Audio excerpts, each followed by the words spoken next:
I'm excited to share my September reads with you. I ended up reading a total of 8 books, which is fantastic. That's about my average. Right now, actually, on Goodreads, I've read 70 books, and so averaging out about 7 books a month, which is what I do, basically. August was horrible. I read 1 book, and that was honestly devastating. I just couldn't get time to read, and like when I did get time, I was like either worn out or like, no. So, but this is much better. It makes up for it, and I'm excited to share my reads with you. As I'm doing this, I actually, on my computer, I have up my Instagram post where I shared the books I read. That way I don't have to like think, it's right in front of me. So, and I'm starting a new questions of the day kind of thing. If you guys want, you can comment and share your answers. I'd love to hear from you. Otherwise, you know, just food for thought. So, question of the day today is, what are your top 3 favorite genres? Mine, I wasn't prepared for this question. It completely threw me off guard. Well, suspense, historical fiction, and I think classics, if that's a genre. Classics like Treasure Island, Peter Pan, those. For right now. It may change, but that's what my answer is right now. September reads. The first one I read, Ichabod Fly and the Great Newspaper Roundup by Bree Pembroke. This was a super last minute read, and I was scrolling through my Goodreads feed and I saw this a few times. I actually saw it, I think, when people had cover reveals for it, I think. And like, you know, I just saw it and it's like, okay, you know. But then I was reading and I was reading the reviews more in depth, and everyone saying this book was hilarious. And it's pretty short. I think it's under 100 pages, I think. I went for it, bought it, and it was hilarious. I gave it 5 out of 5 stars. It was the perfect read for me at this time, because just getting back from a really poor reading month where I didn't really feel like reading and it was a struggle and I felt like I was forcing myself to read, this was perfect. It was just a fun time. It was super random, and like there was no rhyme or reason for the book, but there were so many parts that actually made me laugh.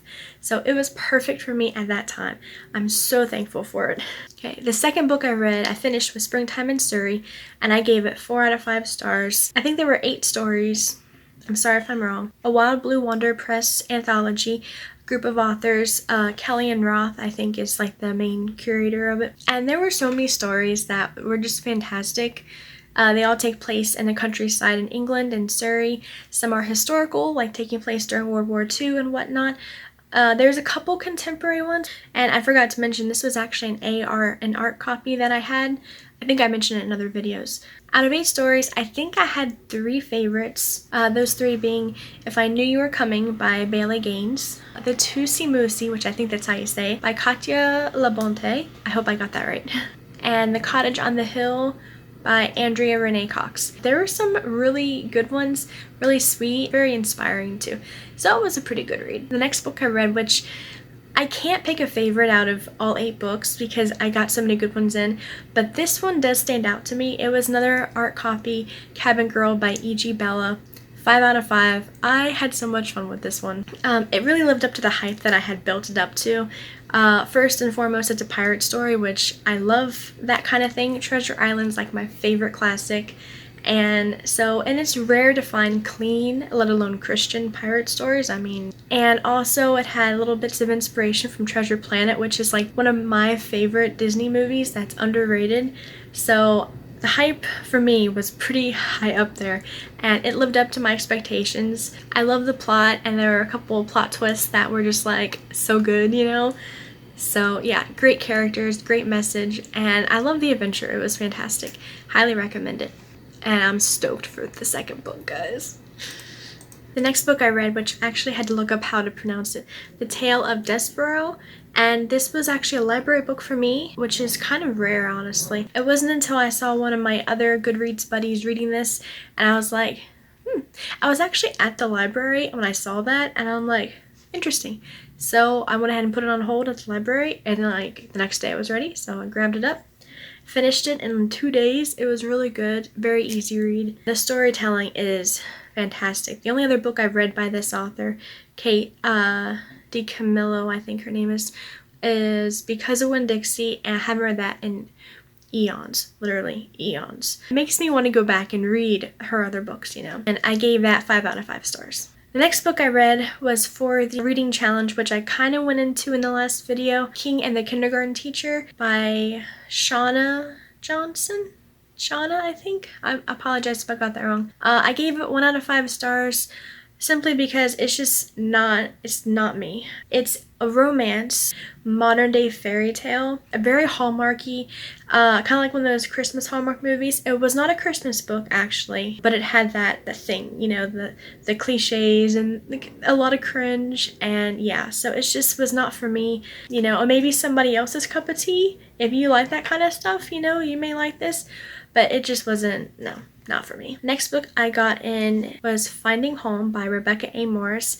I gave it 4 out of 5 stars, which is super sweet. It was actually part of the 5 fall favorites. I think it was a whole week of some bloggers sharing their book recommendations, which I will share the link. Kate Willis, she's the one who kind of put it together, and you can find all the author links on hers. And this was one of the books that was kind of like involved with that. Okay, the next book was A Lamplighter in Larkney, which I basically gave a pretty full review in the last video. If you want to check that out, the link's up there. But I gave this 3.5 out of 5 stars. Very fun writing, great characters, super random, wacky adventure, interesting mystery. Didn't like the ending, but it was good. There was some language which was disappointing. Overall, I am glad I read this, and it was a fun time. If there is a sequel, I'll probably end up reading it because, you know, it's fun. My favorite part of the entire book actually was hearing the Billings family, their travels. Just hearing about those, like, although just the random stuff. I wouldn't mind a book just about their travels, honestly. The last book I got in, like, right at the very end of the month, and this was very last minute read, Scary Stories for Kids. This was actually a free ebook download for me. I don't know if it's free or not anymore, but I get emails for like free ebook deals and discounted ones. This was one of those, and I looked at the cover and I was intrigued because the artwork, the kids on the cover are kind of like the 50s artwork, you know, like it looks like something like that. And so I was like, you know, let's go for it.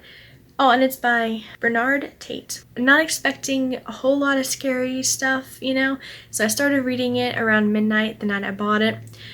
I got through the first story, and then I started the second one, I think, and I got so far, and then I got kind of creeped out, and I felt something watching me. Like, I felt like uncomfortable, and so I'm like, no, I'm done. I can't do this. So instead I switched over. I read a little bit of Battle for the Land of Sweets, which is an art copy I have. And I was like, I need something happy. Yeah, it was a lot more chilling than I thought. Now, there's no blood and guts, there's no gore, gruesome. It's not like that kind of thing. It's just creepy, you know, and like spine tingling, sort of. There's like next to no happy endings. I'll just put that out there. I didn't expect it to be so like deep or like, you know, just kind of wow. It's definitely something you gotta read for yourself. I don't like scary stuff, but I gave it a 5 out of 5 stars. The short stories take like 5 to 6 minutes of reading time, super short, and you can buzz through them. I actually was telling my dad about it. He loves scary stuff, and I read one to him, the parade one, and he was impressed. He was like, whoa, that's creepy. I'm like, I know, right? And the illustrations. Okay, I did screenshot some of them, and here's just a sample. Like, they're on par with that Scary Story collection. I forget the author, but it's of this series. They're like on par with the illustrations in there. That was my first clue. This was going to be super scary when I saw those, and it's like, oh, we are in for a ride. But overall, it was fun and great for Halloween. Read alouds, fantastic. So yeah, I did enjoy this. It was good. So that's what I read for last month of September, and it was really good. I enjoyed it. I'm so happy that I got some really good reads in, and I'm excited. October so far I've read 2 books. Dang, I'm filming this right now and it's the 3rd. I didn't think I read that much. I finished reading Battle for the Land of Sweets, and My Favorite Thanksgiving, I think, by Rebecca A. Morris.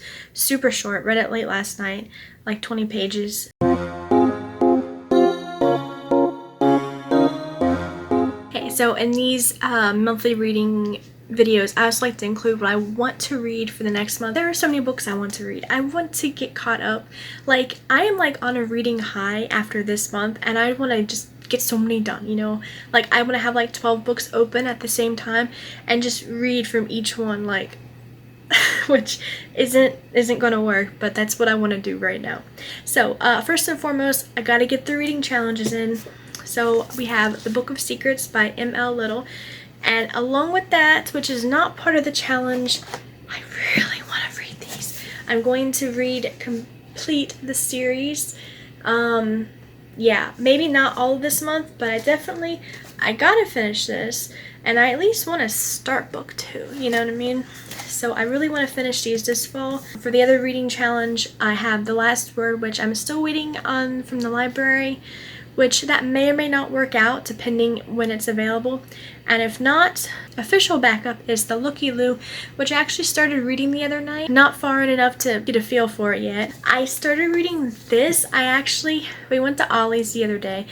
Guys, if you haven't been there, they have books. And I'm talking like just a few shelves. They have books there, guys, and they're discount. This thing was $2.99. And they have like a gobs of books. They have a lot of the same ones because it's like liquidation sales, and so like one title and like 20 copies of it kind of thing.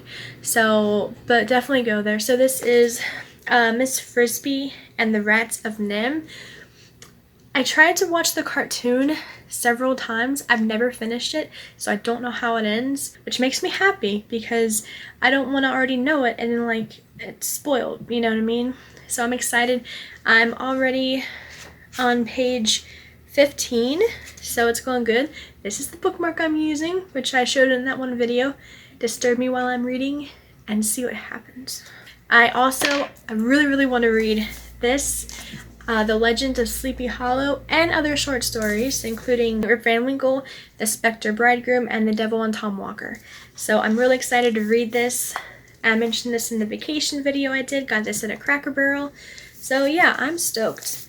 And I don't really have a Halloween-ish bookmark, which needs to be fixed, but I'm using this one. It just feels right, you know.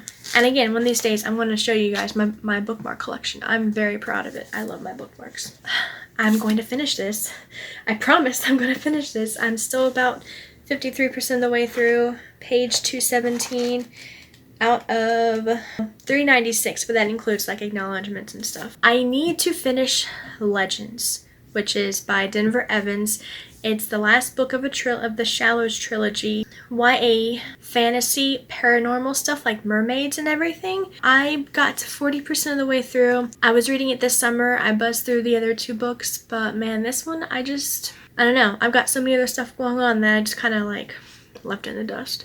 So I really want to finish that. Falling Between the Pages by A.M. Heath. It's one of her new releases. It's a rom-com, but it's also like dual timeline. So I love dual timelines. So I'm excited and I really want to read that. And then there's Laurel of Locksley by Mary Meckham, I think. And it's like a Robin Hood retelling. So, and Robin Hood, I think, is very fallish, you know, Sherwood Forest and everything. And then I'm thinking lots of fairy tale stuff. Like, there's a short series called Twist of Adventures by Kendrick E. Andreck, I think. So I want to read those. I think they're kind of on the shorter side too. And there's also The Promise of Acorns by, I think, Kelsey Bryant. I want to read that this fall or this month. There's always tons of books to read, but those are my main focuses that I really want to get done. If you have a fall book recommendation, by all means share it in the comments so we can share it with everybody. And yeah, I'm very excited. So that is the month of reading and what's to come. The next video will be on the 20th, and I've got a really fun video for you guys for that. I cannot wait. And so I've done a number of these videos with the new format where I'm on here, not voiceovers, and not so many editing graphics. So let me know.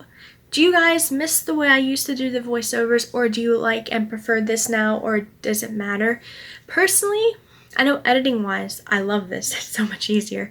And I also like it. It feels more personal than just a disembodied voice, you know? So I think that'll do it. Y'all have a fantastic day. And until next time, happy reading.